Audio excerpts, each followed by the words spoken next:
What's going on, guys? Welcome back to Oblivion Remastered, and today we're going to be looking at the Paladin build. And this is a really fun one to do, and it's really simple to do too. We'll start out with the gear, and then we'll look at the stats and the spells and things like that. So, for starters, before we get into the gear, I just want to show you. Look at that mustache. This guy's got it going on. He looks like he likes NASCAR. Yeah. But anyways, yeah, so gear. Starting with the weapons here, we've got the Mace of the Crusader. You can also get a sword during this quest line. We were doing the Knights of the Nine DLC. I kind of recommend doing this at a higher level. Don't just jump right into it. And I only say that because all of the gear is enchanted, and if you do it low level like I did, you're going to get low level enchantments. So keep that in mind. So doing it low level, I think level 5 is when I got the mace. It was fire damage on strike 4 points and turn undead level 3. Not the best. It almost useless at higher levels, but look at that mace, and that's cool stuff. Whenever I don't want to use all the charges on my mace, I will whoop out the axe. You also get this doing the quest line, killing the Demora that follow the big bad in the Knights of the Nine quest line. They drop these. They shock damage 1 point. Like I said, if you do it at a higher level, that's going to be better. So, armor. We got Boots of the Crusader, Fortify Restoration on self, and I think almost all these have secondary abilities too, and we'll get into that later. So Restoration is actually a skill I use with this character, so this is helpful. Fortify Restoration. Cuirass of the Crusader, Fortify Restoration, resist normal weapons 15%, which is pretty good for being a low level. Getting it at such a low level. Fortify health 15 points, not bad. Gauntlets of the Crusader, Fortify Restoration again, and resist disease 50%. That's not bad. That's really good. If you're gonna be up against vampires, you know, being a paladin, you probably should be wiping out the undead. Greaves of the Crusader, Fortify Restoration on self, Fortify Destruction. That's probably the only not helpful one for this character, is the Destruction one. Helm of the Crusader, which is super awesome. You gotta love it. Fortify Restoration again. Fortify Personality, 25 points. Personality is also a skill or a attribute I use this character, so that's helpful. Shield of the Crusader, reflects spell on self 10%. Not bad. Can't see it right now. There we go. And all of this armor is heavy armor, so we did choose that as a major skill. So the normal Knights of the Nine shield is light, but the Shield of the Crusader itself is heavy. I got Sir Emil's ring, which does nothing, but it was part of the story, so I'm wearing it.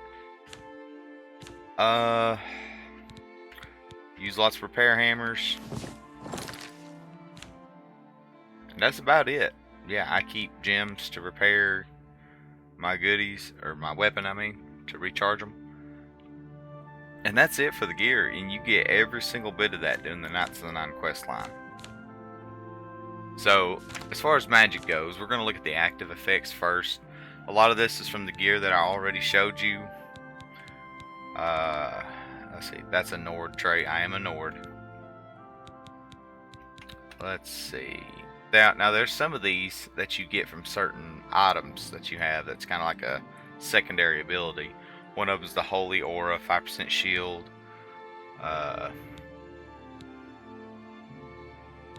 Some of this I have no idea. Like this one right here, the Woodland Grace, I think you get it from the boots, if I'm not mistaken. It doesn't tell you what it does. So I honestly have no idea. Rats still attack me, but I did run into a wolf who didn't attack me, and I don't know if it's related to that or not. So yeah, there's a lot here, and I think there's more if I didn't have an infamy score right now. I don't even know how to look that at Honestly, it's been so long. Infamy. Oh no, never mind. My infamy's good. I did accidentally beat down on one of my knights when he got in my way, so you know, I had to go pay for my crimes at one point. Yeah, I've started the story mode quest with this character. So, as far as skill goes, the major skills are armor, block, blunt. Now, you could easily swap this out for blade. There is a sword of the Crusader that you get following this same quest line that's actually better than the mace as far as the abilities go. So, if you wanted to go blade, go for it.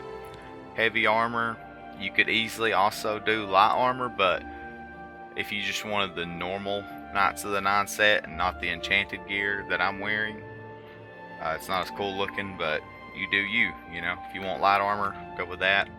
Restoration, I felt like it was a necessary thing to get for a Paladin, was restoration. Now obviously this is buffed with a lot of my gear.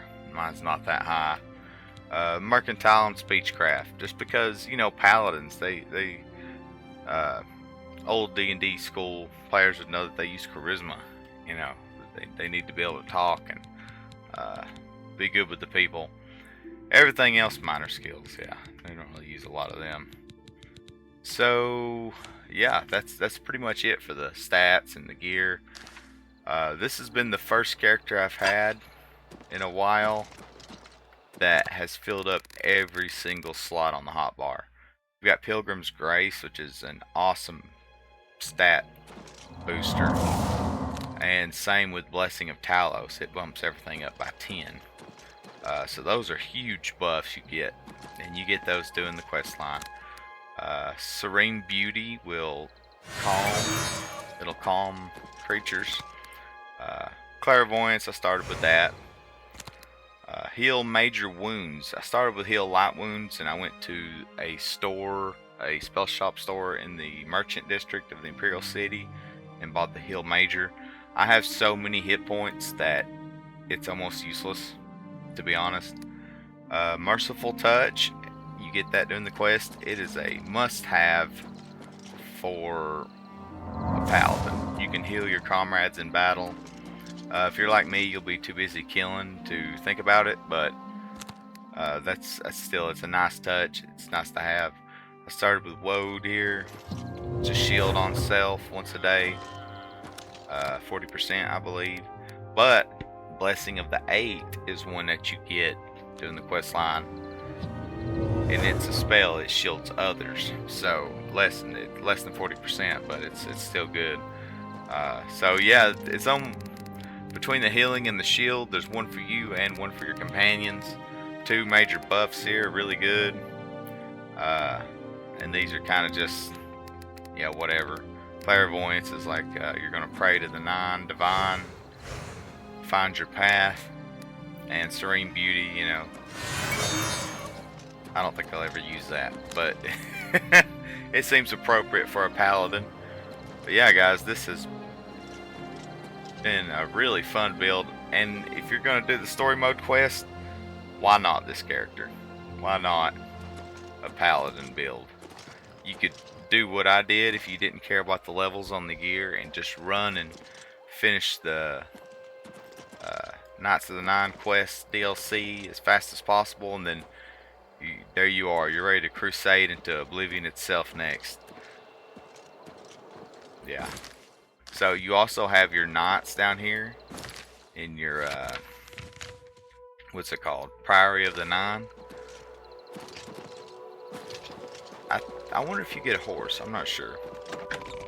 I'll give you a quick tour of the priory. There's a little chapel out there you can pray to get a boon. Greetings, Sir Knight. A moment, if you please, good. How may I serve you, Commander? All of these knights will follow you if you say, "Come with me." You will get them killed, especially if you're running around in Oblivion with them. Farewell. But it's a cool touch. Hail, Commander. Hail, Lord Crusader. You get called a lot of My dear Sir Knight, haughty may we names. speak a moment? Hail. But yeah, this place gets fixed up. Hail, Commander. Get out of my room. Yeah, here we have the Sword of the Crusader. Like I said, it's actually kind of better because it damages magicka instead of turning undead. But you know, just depends on how you want to play the character, which is your preferred. And Umaril's sword, that's the big bad in the quest line. I think it does shock damage. So I think it's a two-handed, so it's pretty cool as well. You alright, bud? Sir Gukamir? Yeah, he got hit on the head too hard in the last battle. But yeah. Yes, Commander? Yes, Lord Crusader? I got one of those axes that I use Greetings, as a sir. backup. They're sitting there. You get quite a few of them doing the quest line. Here's your little blacksmith training area. And if you go to the Undercroft, it's where the spirits have finally laid down to rest. They're no longer standing around. It's really cool looking down here. You got the Knights of the Nine symbol down here. And this stained glass looking ceiling you can see outside behind the priory on the ground. So that's really cool. Now that we've done the quest line, we could easily say that that's us fighting Umaril. Kennereth grants you the swiftness of the wild. Let me look at something real quick.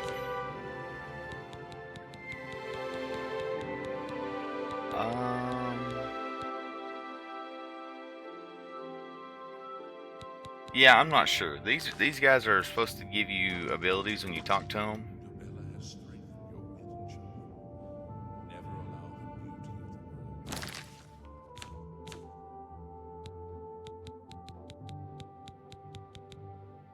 Yeah, I don't see them though. It says that they add them, but I have yet to be able to find them in the active effects or otherwise.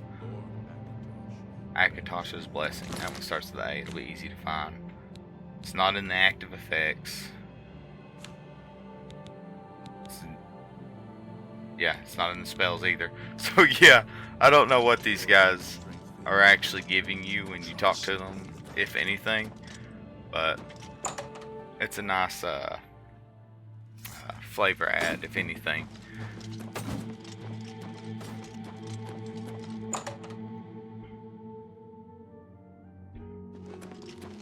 Yes, Commander? Hail.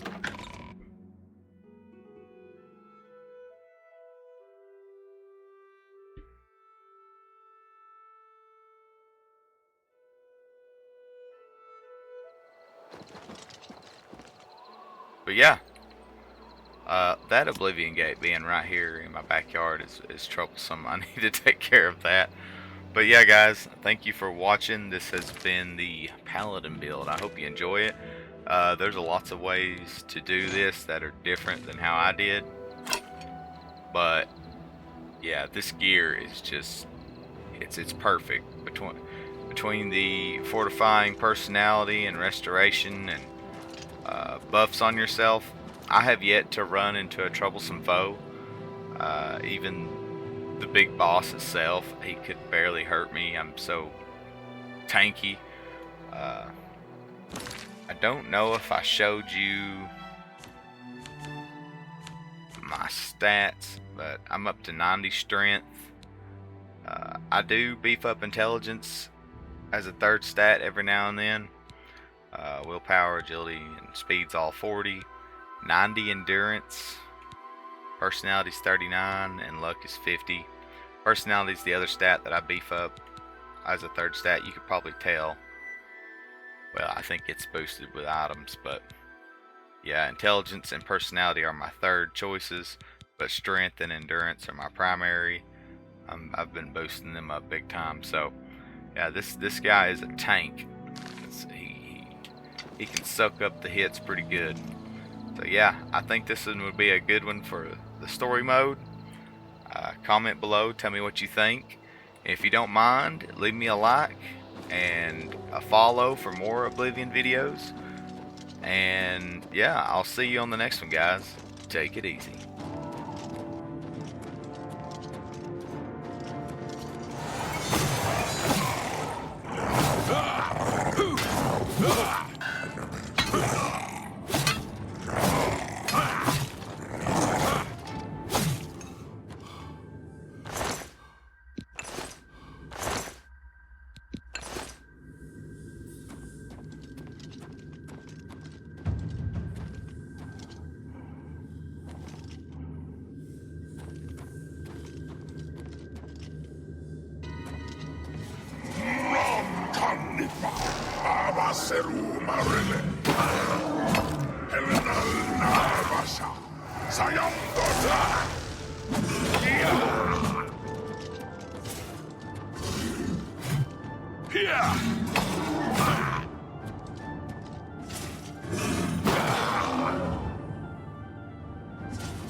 Crusader, arise, stand and face the light. Breathe again, and receive your reward. You have completed your divine task. You have restored the Order. You have defeated the enemy of the Nine. The Order shall serve as the sword and the shield of the Nine in the dark times to come. We owe you a debt of thanks. You have succeeded where we could not. You and your knights have held true to your purpose. At long last, our purgatory is at an end. We go to the glory of the Nine to serve in their host in the life beyond this one. You may call upon our spirits when you need us. Simply pray at our tombs, and each of us will grant you a blessing from the Nine. May your sword serve the Nine all the days of your life, Crusader. Farewell.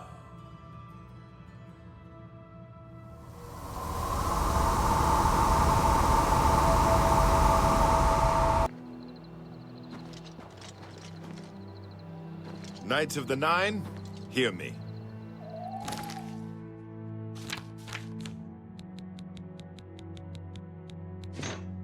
Today we have witnessed undeniable proof of the strength and the might of the gods we serve. Slain in battle with the dread Umaril, by the grace and mercy of the Nine, the Crusader lives again. How can this be, you ask? What of our foe? What has become of Umaril the Unfeathered? Umaril has been slain by the Crusader. His very spirit cast into the void and destroyed for all eternity. He will never rise again. Let us give thanks to the Nine. By their power, the Crusader has rid the world of Umaril forever. Hail the Lord Crusader! Hail the power! Hail the Lord Crusader! Yes, Lord Crusader. Yes, Commander. What is it, Lord? Good day.